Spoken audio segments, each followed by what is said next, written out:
وسلاما دائمين بدوام ملك الله وعلى آله وصحبه وبارك وسلم. نويت التعلم والتعليم والتذكر والتذكير والإفادة والحث على التمسك بكتاب الله وسنة رسوله صلى الله عليه وآله وسلم والدعاء إلى الهدى والدلالة على الخير ابتغاء وجه الله ومرضاته وقربه وثوابه Subhanahu wa ta'ala, amin. Alhamdulillah, ada ibadah yang dirahmati Allah Subhanahu wa ta'ala. Pada malam ini kita merupakan hamba pilihan Allah, kerana di antara ramai-ramai manusia, terutamanya kalau kita melihat di dalam komuniti kita juga, di antara ramai-ramai yang ada di sini, tiba-tiba kita sebahagian orang yang dipilih oleh Allah. Mungkin orang lain nak mari juga, tapi mungkin ada asbab yang lain, mungkin ada masyarakat yang lain, tetapi kita diberi pilihan oleh Allah, kita diberi peluang oleh Allah, kita diberi ruang oleh Allah untuk hadir di dalam majlis ilmu, suatu majlis yang dibanggakan oleh para malaikat di hadapan Allah Subhanahu wa ta'ala. Yang mana majlis ilmu ini seperti yang kita nyatakan sebelum ini, bahawa majlis ilmu ini merupakan majlis kafaratus dzunub, majlis Allah Ta'ala ampunkan dosa orang yang berada di dalam majlis ilmu. Begitu juga majlis ilmu ini merupakan suatu majlis yang mana Allah Subhanahu Wa Ta'ala akan angkat darjah orang yang berada di dalam majlis ilmu. Dan begitu juga majlis ilmu ini merupakan majlis untuk membersihkan hati orang yang berada di dalam majlis ilmu. Sehingga ulama menyatakan, kalau sesiapa yang tidak hadir di dalam majlis ilmu selama 3 hari dia tak pernah pergi mana-mana majlis ilmu, maka hati orang ini lama-kelamaan dia akan mati. Lebih-lebih lagi kalau orang yang tidak hadir majlis ilmu selama 40 hari, maka hati dia lebih-lebih lagi akan mati. Maka alhamdulillah kita dipilih oleh Allah Subhanahu wa ta'ala untuk hadir di dalam majlis ilmu ini, yang kita mengharapkan moga-moga hati kita dihidupkan oleh Allah Subhanahu wa ta'ala, amin. Maka ada ibadah yang dirahmati Allah, kalau kira pengajian kita pada malam ini sambung daripada risalah yang ada, tapi nampak gayanya barulah keseorang untuk orang lain. Yang risalah kan ada 2 muka. Satu muka berkenaan dengan adab pergi ke masjid, satu muka lagi berkenaan dengan adab masuk ke masjid. Ada tak? Kalau ada, mari anda bincang sini.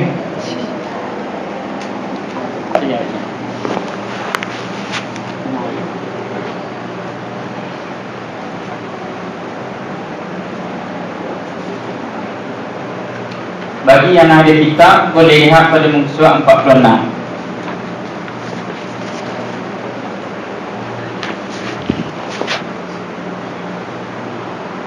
Kalau pada pengajian yang lepas kita telah membahaskan berkenaan dengan adab pergi ke masjid. Ini kerana apa? Kerana masjid ini merupakan rumah Allah Subhanahu wa ta'ala di atas muka bumi Allah. Kalau kita nak pergi ke mana-mana tempat pun, kita tidak perlu buat persediaan seperti mana kita nak menuju ke masjid. Sedangkan Al-Imam Al-Ghazali buat mari kepada kita berkenaan dengan adab menuju ke masjid, adab masuk ke dalam masjid. Kerana apa? Kerana masjid merupakan tempat yang paling mulia di atas muka bumi Allah. Walaupun ada bangunan yang lebih canggih daripada bangunannya masjid, tetap masjid itu menjadi mulia berbanding daripada bangunan yang canggih tersebut.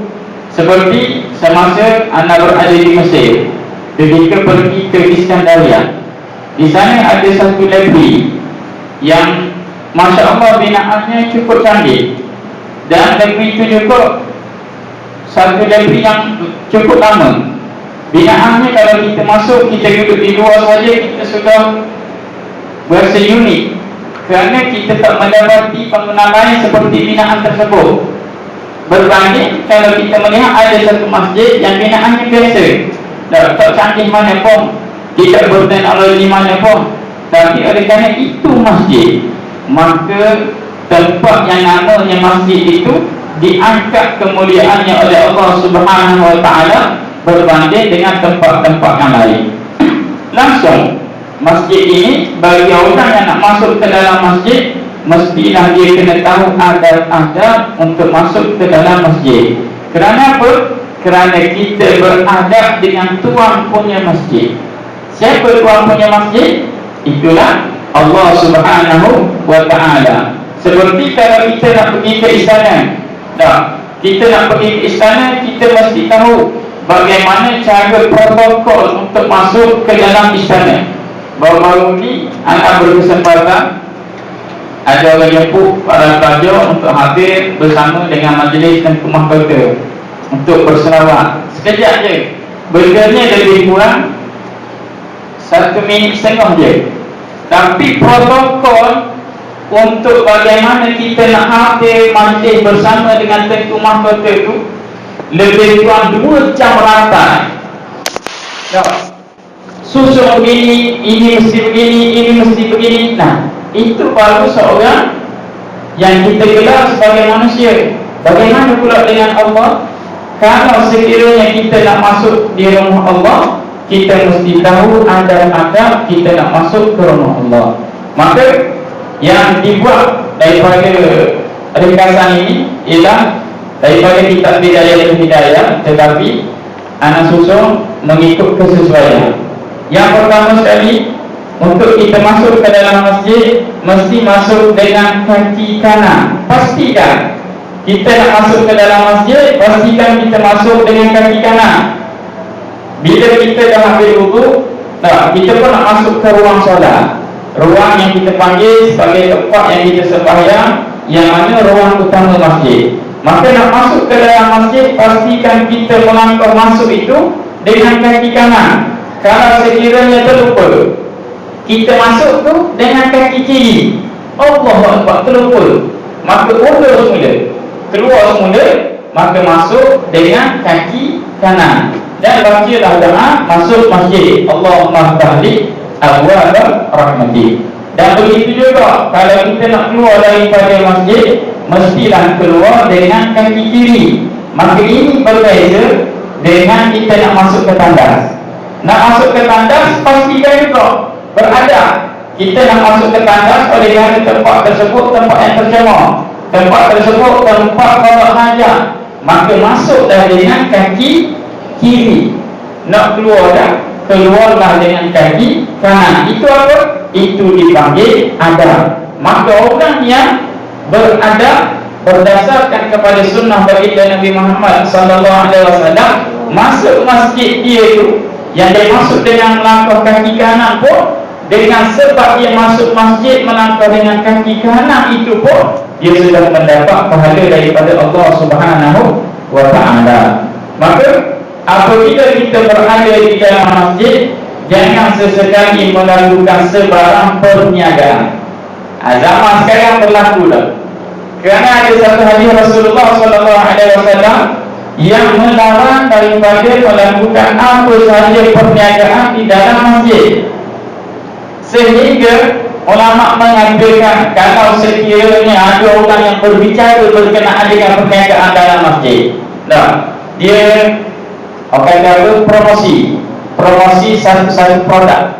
Kan zaman sekarang zaman NNN, jadi yang macam-macam benda lah. Jadi kalau sekiranya benda itu dilakukan di dalam masjid, kita ada hak boleh menyatakan semoga bisnes kamu ini hancur, semoga bisnes kamu ini lingkup. Kita boleh dengar lalu. Sebab apa? Sebab tidak selayaknya dia buat sesuatu apa sahaja bentuk perniagaan di dalam masjid. Maka kena hati-hati. Kalau sekiranya kita nak buka gerai sekalipun, ada masa kita nak buka gerai, bukalah di pekarangan masjid. Bukan di dalam tempat yang kita katakan ruang utama solat, jangan buat dalam tu. Buka di pekarangan, di tepi ke, luar pintu keluar ke, tak apa. Tapi kalau sekiranya kita ada melihat orang yang sedang berbicara berkenaan dengan perniagaan, sehingga dibuat contoh di dalam kitab Taibah. Kalau sekiranya ada orang tanya dalam masjid, orang ini dia hilang lembu, tak? Dia kemari masuk dalam masjid, dia tanya, ada tak jemaah dalam masjid ni yang nampak lembu saya yang hilang? Kita berhak untuk kata, semoga hilang lembu kamu. Kita berhak kata itu, doa keberkahan, bukan doa keberkahan. Itu adalah suatu benda yang dilarang oleh Rasulullah buat dalam masjid. Maka kena ingat, sebab ini namanya masjid, maka dia tak sama dengan tempat lain. Dan ada pun tempat yang kalau kita kata ini seperti dewan sebelumnya, dakwah ni tak ada masalah. Tapi kalau tempat itu yang harus kita niat iktikaf dalam dia, boleh niat iktikaf hanya dalam masjid. Maka kalau tempat itu tempat yang harus kita niat iktikaf di dalamnya, maka kita tidak boleh buat apa sahaja bentuk perniagaan di dalam masjid. Baik. Yang ketiga, adab kita masuk ke dalam masjid. Apabila kita masuk ke dalam masjid, perkara pertama yang perlu kita buat sebelum kita duduk adalah sembahyang sunat tahiyatul masjid. Orang yang sembahyang sunat tahiyatul masjid ini, selama mana dia berada di dalam masjid, sehingga dia akan keluar daripada masjid, maka selama itu Allah Subhanahu Wa Taala cantik pahala yang tidak putus-putus, dan dia dikira sebagai orang yang beriktikaf di dalam masjid. Maka bila kita masuk ke dalam masjid, hantar kalau kita ziarah sekalipun, semasa anda berada di masjid, memang ada jauhlah, ataupun kita akan ziarah masjid ke masjid, Masjid Imam Syafi'i, Masjid Sayyidina Husain, Masjid Amr bin As, kita akan ziarah, program ziarah masjid saja. Kalau sekiranya dengan ziarah sekalipun, bukan kita singgah sembahyang, tapi ziarah, kita nak tengok masjid tersebut. Dengan ziarah sekalipun, bila kita masuk sahaja ke dalam masjid, adalah selayaknya kita kena sembahyang sunat tahiyatul masjid. Orang yang sembahyang sunat tahiyatul masjid ini akan dibanggakan oleh Allah Subhanahu Wa Taala, kerana orang ini berada di dalam rumahnya Allah. Maka sembahyang sunat tahiyatul masjid ini 2 rakaat sahaja. Kita hanya buat 2 rakaat. Dan kata kalau sekiranya tadi kita ambil wudu, kan sebelum ni kita bahas bab wudu, kita ambil wudu dan kita tak sembahyang lagi sembahyang sunat wudu, kita boleh buat gabung sekali itu, sembahyang sunat wudu dan juga sembahyang sunat tahiyatul masjid. Yang keempat, hendaklah kita berniat iktikaf di dalam masjid. Duduk sahaja dalam masjid, maka kita niat iktikaf. Seperti contoh, kalau kita masuk ke dalam masjid, masa tersebut sedang berlangsung majlis ilmu, ada ustaz tengah mengajar, ada program ilmiah, maka kita masuk, kita nak terus duduk di dalam majlis ilmu ni tadi, maka hendaklah kita niat dengan niat iktikaf. Nawaitu iktikaf fi hadzal masjid lillahi ta'ala. Jangan ditambah pula nawaitu iktikaf fi hadzal masjid raka'ataini ma'mumah. Namanya ditambah buat silap tadi pula. Maka kita hanya niat sebagai iktikaf di dalam masjid. Maka orang yang niat iktikaf di dalam masjid ini, Allah Subhanahu Wa Taala beri pahala seperti mana orang yang sembahyang sunat tahiyatul masjid. Baik. Yang kelima, apabila kita berada di masjid, kita juga sunat untuk pergi ke masjid dengan lebih awal. Ini sunat kalau kita hendak pergi ke masjid, lazimilah untuk pergi ke masjid dengan lebih awal, terutamanya pada hari Jumaat. Kalau boleh kita nak pergi ke masjid pada hari Jumaat, pastikan kita di awal sikit daripada waktu azan.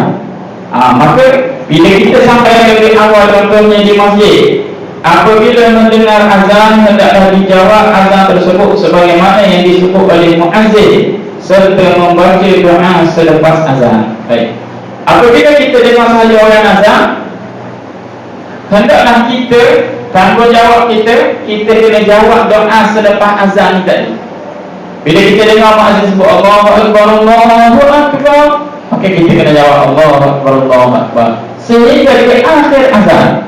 Waktu kita kena mesti buat, sebab orang yang jawab azan ini Allah Ta'ala bagi pahala kepada dia. Dan jangan kita setakat menjawab azan, hendaklah kita kena sambung dengan doa selepas azan. Allahumma rabb hadhihi da'wati tammah was salatil qa'imah ati sayyidina Muhammadin wasilata wal fadilah wasyarafa wa darajatal 'aliyah rafi'ah wa ba'athu maqaman mahmudan alladhi wa'adta innaka la tukhliful mi'ad.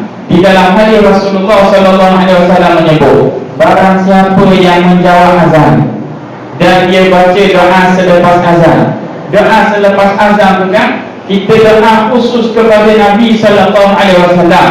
Kerana Nabi pernah menyebut bahawa di dalam syurga Allah itu ada suatu tempat yang namanya Maqaman Mahmud, tempat yang terpuji, yang mana tempat itu hanya seorang yang boleh duduk.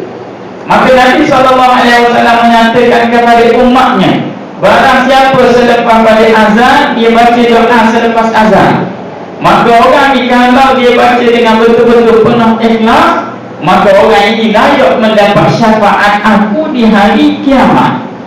Kita hari ini kalau dengan amal ibadah kita, mana mungkin kita nak dapat syafaat daripada Nabi Muhammad?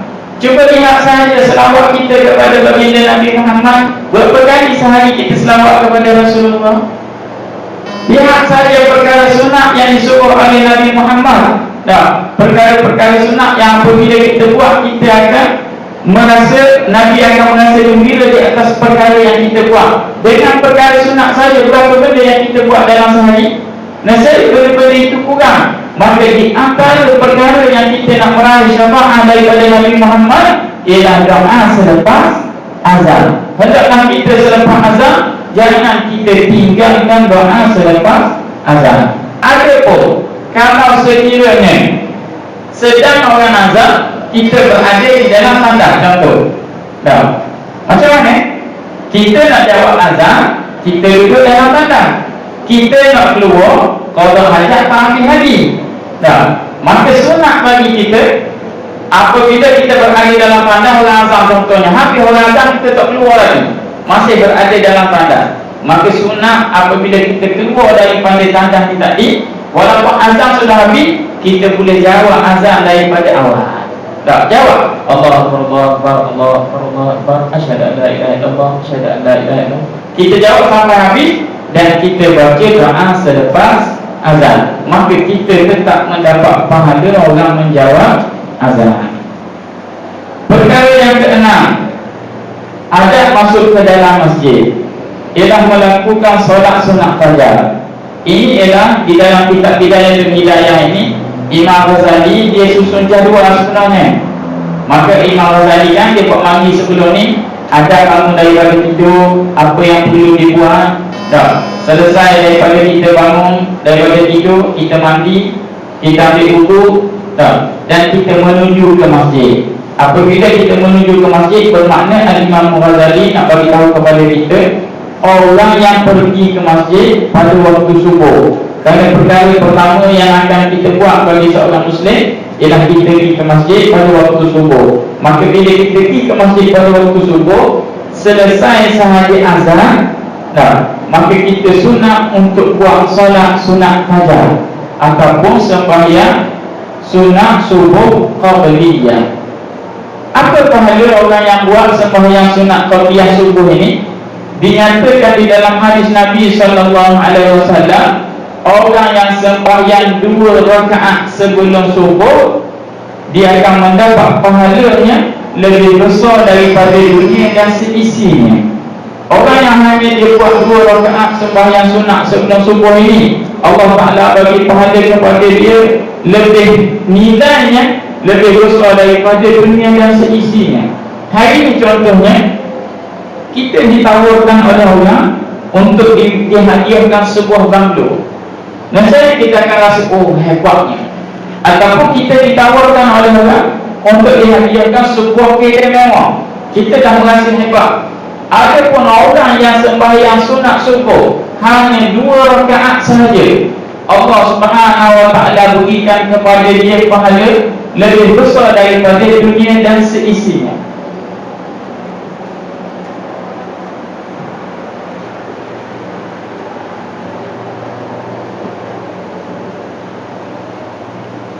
Oleh itu, kalau boleh kita usahakan bila kita dah pergi masjid awal tadi, masuk dengan kaki kanan. Lepas tu kita sembahyang sunat tahiyatul masjid. Dan jangan lupa juga apabila sudah azan kita sembahyang sunat 2 rakaat sembahyang sunat fajar.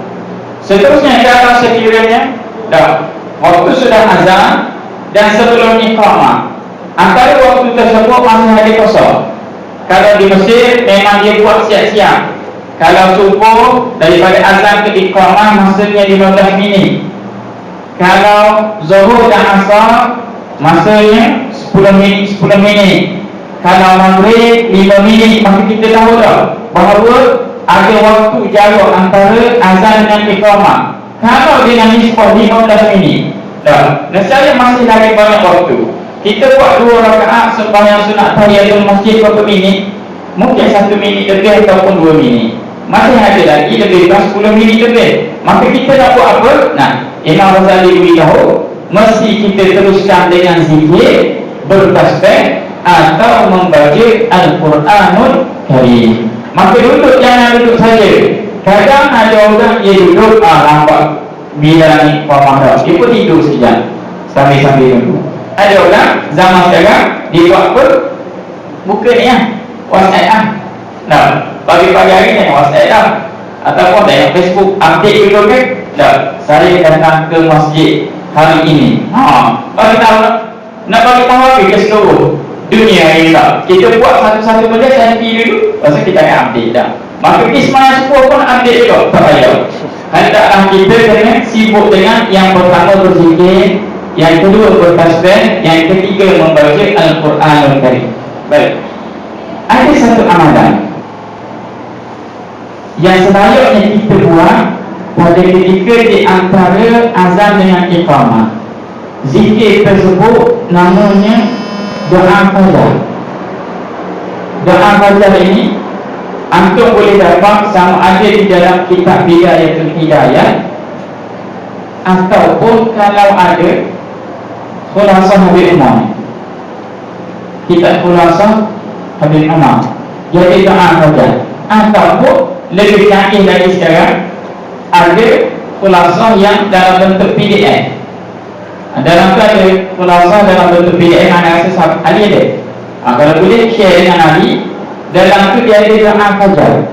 Doa fajar ini dibaca pada waktu ketika azan dengan iqamah. Sambil-sambil kita nak tunggu iqamah itu, kita baca doa fajar ini. Doa fajar ini satu doa yang wahid datangnya daripada Nabi SAW. Maka kalau boleh kita amalkan doa tersebut. Kalau sekiranya mana-mana yang ada kitab tu, doa dia, Allahumma inni as'aluka rahmatan min indika tahdi biha qalbi wa tajma'u biha syamli wa talumu biha sya'bi wa ta'udhu biha ulfati. Dan doa ini agak panjang, tapi maknanya Masya Allah.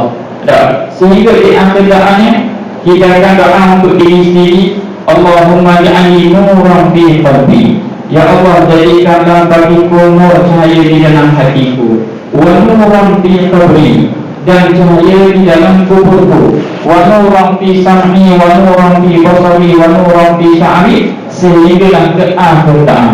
Maka doa ini antara doa yang bagus yang perlu dibaca oleh setiap orang ketika mana waktu subuh.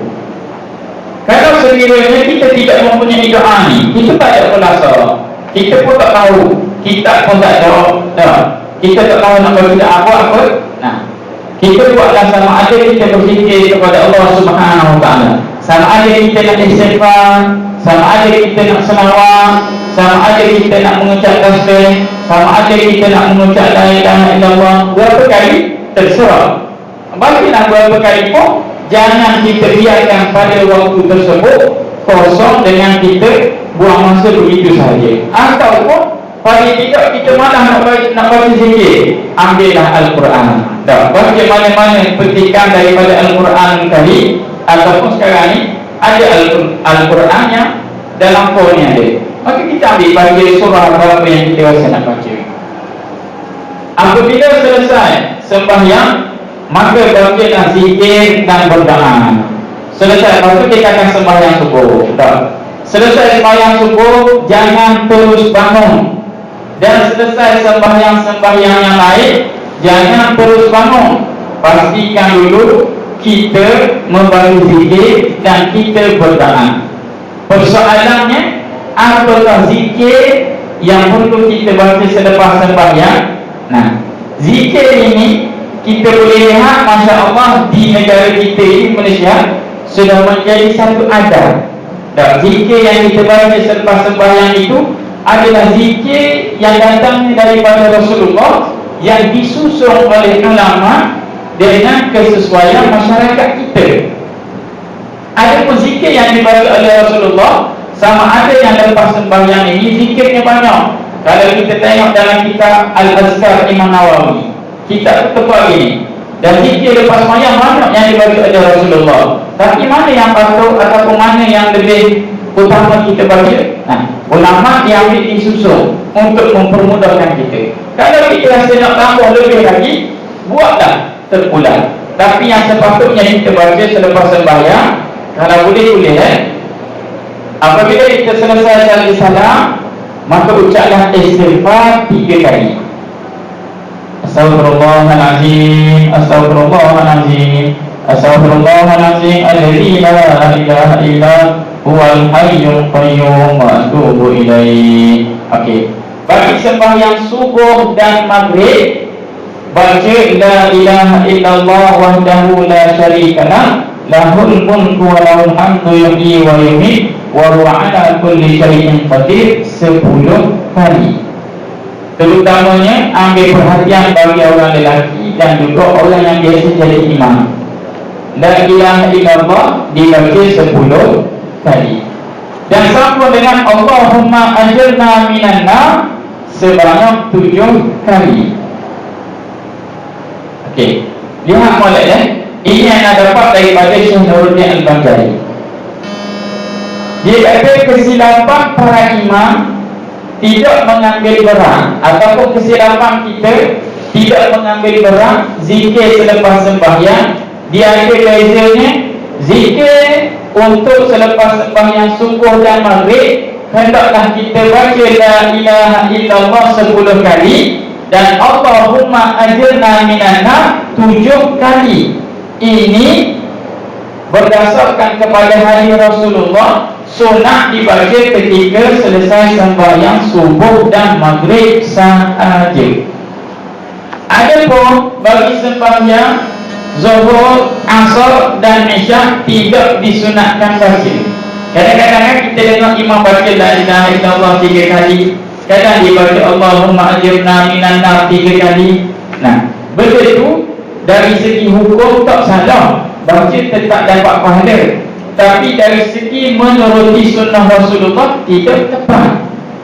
Maka la ilaha illallah sebanyak 10 kali dan Allahumma ajirna minan nar itu ialah selepas subuh dan maghrib. Adapun bagi sembahyang lain, zuhur, asar dan juga isyak, istighfar ada 3 kali. Terus kita sambung dengan Allahumma antas salam wa minkas salam wa ilaika ya'udu salam fahayyina rabbana bisalam wa adkhilna al-jannata daras salam tabaraka rabbana wa ta'ala ya dzal jalali wal ikram. Dan jangan tinggalkan 2 zikir ini. Allahumma la mani'a lima a'taita wa la mu'tiya lima mana'ta wa la radda lima qadaita wa la yanfa'u dzal jaddi minkal jadd. Allahumma a'inna ala dzikrika wa syukrika wa husni ibadati. Hal ini jarang dibaca oleh masyarakat kita di Malaysia. Sedangkan ini salah satu daripada zikir yang dianjurkan oleh Rasulullah SAW, sehingga diriwayatkan di dalam satu hadis Rasulullah kepada Sayyidina Mu'adz berkenaan zikir ini. Maka kalau boleh cari zikir ini dan baca, iaitu astagfirullah 3 kali, lepas tu Allahumma antas salam, Allahumma la mani'a lima a'taita, Allahumma a'inna ala dzikrika wa syukrika wa husni ibadati. Langsung kita membaca Al-Fatihah. Selesai Al-Fatihah, baca ayatul kursi. Selesai ayatul kursi, bacalah subhanallah 33 kali. Alhamdulillah 33 kali, Allahu Akbar 33 kali, dan tutup dengan la ilaha illallah wahdahu la syarikalah, maka bilangannya menjadi 100 kali. Tengok boleh. Dalam satu hadis Rasulullah SAW menyatakan, barang siapa setiap kali selesai sembahyang dia membaca subhanallah 33 kali, alhamdulillah 33 kali, dan Allahu Akbar 33 kali, dan dia tutup dengan la ilaha illallah wahdahu la syarikalah, mencukupi menjadi 100 kali, maka sebanyak mana pun dosanya pasti akan diampunkan oleh Allah Subhanahu wa taala.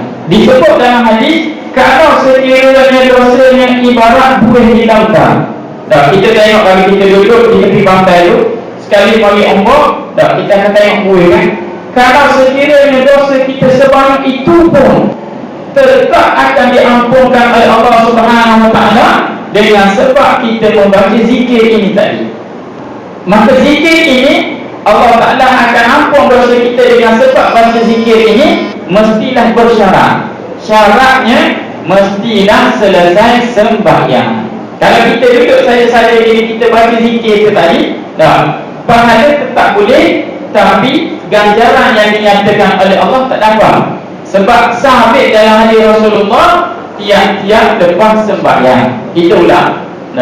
Selesai saja sembahyang, selesai saja salat, kita membaca astagfirullah sebanyak 3 kali. Langsung kita membaca la ilaha illallah 10 kali, Allahumma ajurna minan nar 7 kali. Ini adalah untuk sembahyang subuh dan maghrib. Bagi sembahyang yang lain, kita sambung terus dengan Allahumma antas salam, Allahumma la mani' lima a'taita, Allahumma a'inna ala dzikrika, dan membaca Al-Fatihah, Ayatul Kursi, dan membaca tasbih subhanallah, alhamdulillah, Allahu Akbar sebanyak 33 mencukupi 100. Maka itulah zikir yang paling ringkas untuk sembahyang. Langsung kita membaca doa selepas sembahyang. Maka perkara ini kenapa kita sebut? Kerana kita nak kalau boleh biarlah amalan kita itu berdasarkan dengan sunnah Rasulullah sallallahu alaihi wasallam. Yang ke-10, apabila selesai sembahyang subuh, selesai sembahyang subuh, zikir pun kita baca dah. Kita nak buat dia, balik ke hostel, tidur, kan? Hari cuti kan kita duduk lama-lama. Maka yang sepatutnya kita buat, apa perkara yang selayaknya kita buat? Perkara yang selayaknya kita buat pada waktu subuh, selesai sembahyang kita membaca zikir. Sudah membaca zikir adalah disunatkan kita tunggu dan kita duduk di tempat kita sembahyang tu, ataupun kita duduk di dalam masjid tanpa kita keluar daripada masjid sehingga matahari naik, ataupun sehingga waktu isyraq. Kerana Nabi SAW menyebut barang siapa selesai sembahyang subuh dan dia tunggu sehingga waktu isyraq, dia duduk di tempat dia sembahyang itu, maka dia akan mendapat pahalanya seperti dia melakukan umrah dan haji secara sempurna. Maka kita paling tidak pun kalau kita malas berzikir, baca doa, kita duduk saja. Sudah sembahyang, habis zikir habis doa, Allah pun pakat balik habis, kita duduk sehingga keluar matahari, iaitu menunjukkan tanda isyraq. Maka kita sudah mendapat pahala yang disebut oleh Nabi sallallahu alaihi wasallam. Tapi janganlah kita duduk saja. Maka hiasilah waktu tersebut dengan tempat perkara kata Al-Imam Al-Ghazali. Yang pertama, hiasilah dengan kita berdoa kepada Allah. Waktu tersebut kita doalah kepada Allah dengan apa sahaja doa-doa kita dibolehkan. Yang kedua, berzikir dan bertasbih. Di antara waktu kita nak tunggu selesai sembahyang subuh sehingga nak tunggu ke isyraq tu, kita hiasi waktu kita dengan berzikir ataupun bertasbih. Maka bacalah apa sahaja zikir sekalipun dibolehkan. Tetapi kalau sekiranya kita hendak menjadi seorang yang saleh, orang yang berjalan menuju kepada Allah, dan kita hendak mendapat asrar, kita nak mendapat rahsia daripada amalan kita, pastikan amalan kita itu kita ambil daripada guru. Ataupun dengan senang kita kata, ambillah apa sahaja zikir-zikir secara harian, secara istiqamah, yang mana zikir itu kita ambil daripada guru yang orang gelar sebagai tariq, ataupun kita panggil tarikat. Tarikatnya apa dia? Dia menerima suatu zikir khusus daripada gurunya, dan gurunya mengizinkan dia baca zikir tersebut. Maka tariqah ini banyak. Ada tariqah Ahmadiyah, ada tariqah Qadiriyah, ada tariqah Muhammadiyah, macam-macam tariqah. Maka kita pilihlah mana-mana tariqah yang sahih. Jangan dipilih tariqah yang pendek. Ambil juga tapi ambil yang pendek. Jangan ambil yang dulu. Ataupun zikir-zikir yang kita tidak tahu usulnya. Ambillah apa sahaja zikir-zikir, pastikan zikir tersebut sahih. Dan di antara amalan yang anak boleh kongsikan juga, satu zikir yang sunat kita baca di antara waktu tersebut ialah wirdul latif. Wirdul latif ini juga sunat kita baca selesai sembahyang subuh. Kita menunggu di antara selesai sembahyang subuh sehingga ke terbit matahari. Nak tengok mana wirdul latif, risalah buku Ratibul Haddad tu yang di belakangnya, kalau tak silap betul tadi, betul tak? Betul kan? Kalau boleh, ambil risalah tu, photostat, dan jadikan risalah kita sendiri untuk kita baca. Dan kalau ada peluang untuk dapatkan khulasah ini, cari kitab khulasah ini dan baca. Di dalamnya juga ada betul tadi, ataupun yang saya sebut tadi, PDF khulasatul madad tu. Dalamnya juga ada betul tadi. Maka baca setiap kali pagi. Setiap kali lepas subuh, kita baca betul tadi tersebut. Kalau sekiranya kita berkesempatan berjumpa dengan guru-guru ataupun habaib yang datang, pergi minta ijazah untuk membaca Ratibul Haddad dan juga betul tadi tadi. Nampak tak? Maka kita boleh, kalau sekiranya kita tak ada apa zikir, kita masih tercari-cari lagi nak baca zikir, bacalah apa sahaja zikir. Sama ada kita nak selawat kepada Nabi SAW, sama ada kita nak bertasbih, bertahmid, beristighfar, ataupun kita nak membaca la ilaha illallah, terserah kepada kita. Tetapi yang dinyatakan tadi, orang yang mendapat zikir daripada gurunya secara khusus dan secara ijazah, maka orang ini kalau sekiranya dia istiqamah dengan bacaan zikir ini tadi, Allah Ta'ala akan bagi kepadanya asrar. Allah Ta'ala akan bagi kepadanya rahsia. Apa rahsia? Kita tak tahu. Itu ialah anugerah Allah. Daripada mana dapat?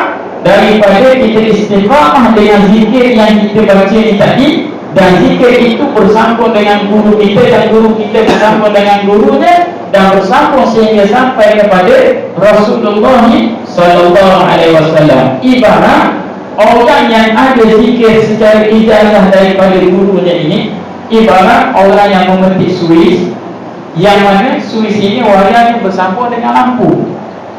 Apabila kita on Swiss, maka lampu itu menyala. Ataupun kita on Swiss, kipas ini pun berfungsi. Itulah ibarat orang yang mendapat ijazah ataupun sanad daripada gurunya dengan zikir yang dia baca.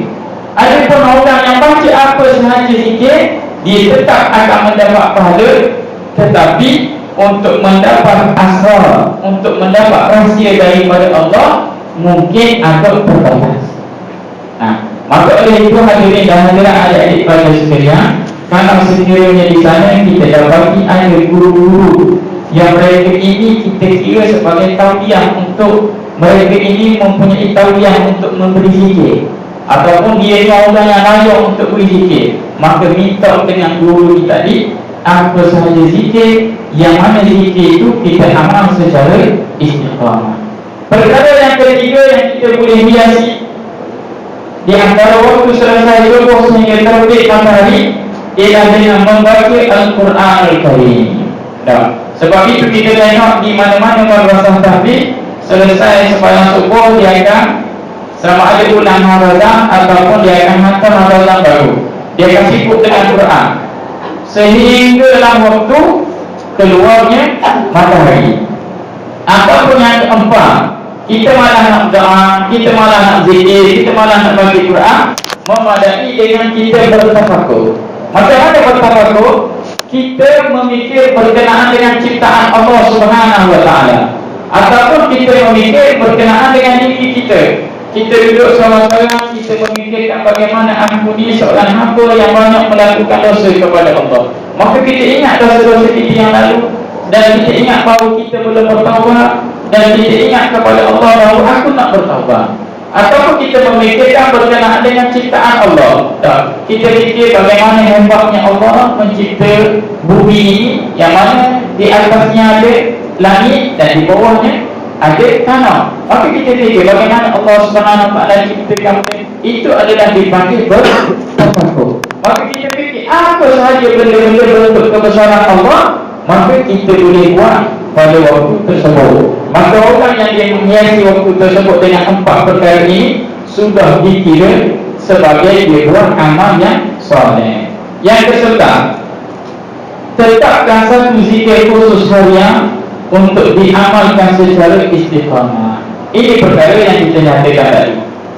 Kalau boleh, setiap orang dia ada satu zikir khusus yang dia baca setiap hari. Paling-paling tidak, kalau sekarang kita masih belum mempunyai apa-apa zikir, nah, pada malam ini saya nyatakan, bacalah Ratibul Haddad ini tadi, sekali pada waktu subuh, sekali selepas maghrib. Baca secara istiqamah. Kerana Ratibul Haddad ini padanya ada rahsia Allah, dan banyak dah benda-benda yang terbukti bahawa orang yang istiqamah membaca Ratibul Haddad, Allah Ta'ala bagi macam-macam kelebihan kepada orang tersebut. Sehingga dia nyatakan Ratibul Haddad ini, kalau sekiranya dibacakan di dalam rumah, maka rumah ini tidak akan dimasuki oleh syaitan, tidak akan dimasuki oleh sihir, dan rumah ini Allah Subhanahu wa taala akan jaga daripada sebarang malapetaka. Maka kita kalau sekiranya kita belum mempunyai zikir yang khusus, maka kita bacalah Ratibul Haddad ini tadi pada waktu pagi dan juga pada waktu selepas maghrib. Kalau baca selepas maghrib, bacalah pada waktu mana pun sebelum kita tidur. Tapi kalau kita mampu untuk dapatkan zikir yang khusus daripada guru, contohnya macam baru ni ada muhadarah dengan Syekh Husni kan, tak? Contohnya ada orang yang dia berminat nak ambil tariqah daripada Syekh Husni, dia minta dengan Syekh Husni untuk ditarik secara khusus, dan dia ambil zikir itu tak secara khusus. Ataupun dengan mana-mana sahaja guru yang kita dapati, kita boleh minta zikir secara khusus. Dan zikir yang dibaca secara istiqamah ini, insya-Allah orang ini Allah Subhanahu wa taala akan bagi nafahah. Allah Subhanahu wa taala akan bagi futuhat. Allah Ta'ala akan bagi perkara-perkara yang mungkin kita tak sedar, tapi akan diberikan oleh Allah Subhanahu wa taala. Maka ini di antara adab-adab untuk kita masuk ke dalam masjid. Yang mana kita kena pastikan bahawa kita masuk ke dalam masjid, pastikan kita masuk dengan kaki kanan dan kita keluar dengan kaki kiri. Dan pastikan juga di dalam masjid ini tadi, kita hendaklah kita kena sembahyang sunat tahiyatul masjid ataupun kita niat i'tikaf. Maka perkara-perkara ini tidak berkaitan dengan amalan-amalan sunat yang perlu kita buat semasa mana kita berada di dalam masjid. Ini kerana pada waktu sekarang ramai orang yang dia tidak ihtimam ataupun dia tak ambil pegang dengan perkara-perkara sunat. Sedangkan orang yang mula lama dia ambil pegang dengan perkara sunat ini tadi, kelak di hari akhirat Rasulullah SAW dia akan kenal orang ini. Dengan sebab apa? Dengan sebab orang ini istiqamah ataupun dia mula lama dengan buat perkara-perkara yang sunat.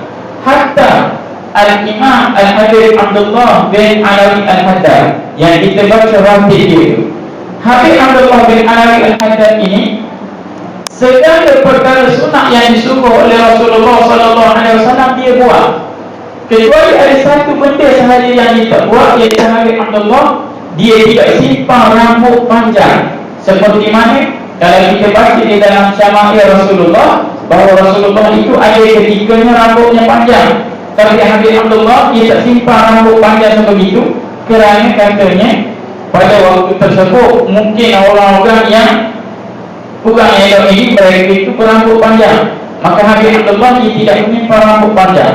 Tiba-tiba pada waktu wafat beliau, Allah Subhanahu Wa Taala dengan lempah dan kasih sayangnya memanjangkan rambut Habib Abdullah Al-Haddad ini tadi, dengan sebab beliau orang yang istiqamah dengan sunnah Rasulullah Sallallahu Alaihi Wasallam. Maka kita, kalau sekiranya kita tak mampu nak buat sunnah yang banyak, pastikan pada diri kita ada beberapa sunnah yang kita istiqamah. Seperti kita nak masuk ke masjid, pastikan masuk dengan kaki kanan, keluar dengan kaki kiri. Ketika mana kita makan, pastikan kita makan dengan tangan kanan, walaupun kita menggunakan sudu contohnya. Tak, kadang-kadang kita cucuk sesuatu benda itu dengan garpu tangan kiri, kita pun ambil suar. Kita sedar betul, kadang-kadang kita tak perasan pula, sedangkan benda itu dari segi sunnahnya salah. Maka pastikan kita makan dengan tangan kanan. Dan begitu juga pastikan perkara-perkara yang lepas yang telah kita pelajari kita buat. Sebagai contoh, doa selepas wudu, doa selepas azan, pastikan benda-benda ini tadi kita buat semua. Maka orang yang istiqamah dengan sunnah baginda Nabi Muhammad Sallallahu Alaihi Wasallam, maka orang ini insya-Allah Allah Subhanahu Wa Taala mempermudahkan orang tersebut untuk mendapat syafaat daripada Rasulullah Sallallahu Alaihi Wasallam. Kerana pada waktu kita hidup ini, kita kena usaha untuk mendapat ataupun kita kena meraih cinta Rasulullah. Kita kena cari sebab bagaimana aku nak dapat syafaat daripada Rasulullah. Kerana esok Rasulullah akan cari kepada kita, kepada umat dia ni, orang-orang berdasarkan kepada sunnah yang dia buat. Kalau orang yang banyak buat sunnah Rasulullah Sallallahu Alaihi Wasallam, kelak dengan sunnah itu dia akan bersinar, akan memberi cahaya kepada orang yang buat sunnah ini tadi. Maka dengan cahaya ini tadi, Rasulullah Sallallahu Alaihi Wasallam dia akan kenal bahawa ini adalah umatnya. Maka ketika itulah kita nak bahawa moga-moga kita mendapat orang yang mendapat bahagian daripada syafaat Rasulullah Sallallahu Alaihi Wasallam. Maka kiranya cukuplah untuk malam ini berkenaan dengan adab-adab masuk masjid, dan sekiranya diberi izinan oleh Allah Subhanahu Wa Taala, kita akan sambung lagi pengajian yang akan datang kepada bab-bab yang seterusnya. Kerana kita di dalam hidayah ini, sebenarnya Imam Ghazali dia sudah buat jadual, bermula daripada bangun tidur, lepas tu apa yang perlu dibuat, sehingga sekarang kita berhenti di waktu subuh. Selepas pada subuh, gelincir matahari, apa yang perlu benda yang kita kena buat. Maka harap-harap moga-moga pembelajaran kita pada malam ini berkenaan dengan contohnya, berkenaan dengan adab masuk masjid contohnya, janganlah kita tinggal. Kerana orang yang dia beramal dengan ilmu yang dia pelajari, maka Allah Subhanahu Wa Taala akan bagi hikmah kepada orang ini. Orang yang beramal dengan ilmu yang dia pelajari, contohnya dia dengar hari ini, dia dengar satu amalan, dan amalan ini dia buat semua, maka orang ini akan mendapat hikmah daripada Allah Subhanahu Wa Taala. Wa sallallahu ala sayyidina Muhammad wa ala alihi wa sahbihi wa barik wasallam. Alhamdulillahi rabbil alamin. A'udzu billahi minasyaitonir rajim. Bismillahirrahmanirrahim. Alhamdulillahi rabbil alamin. Wassalatu wassalamu ala asyrafil anbiya'i wal mursalin wa ala alihi wa sahbihi ajma'in. Allah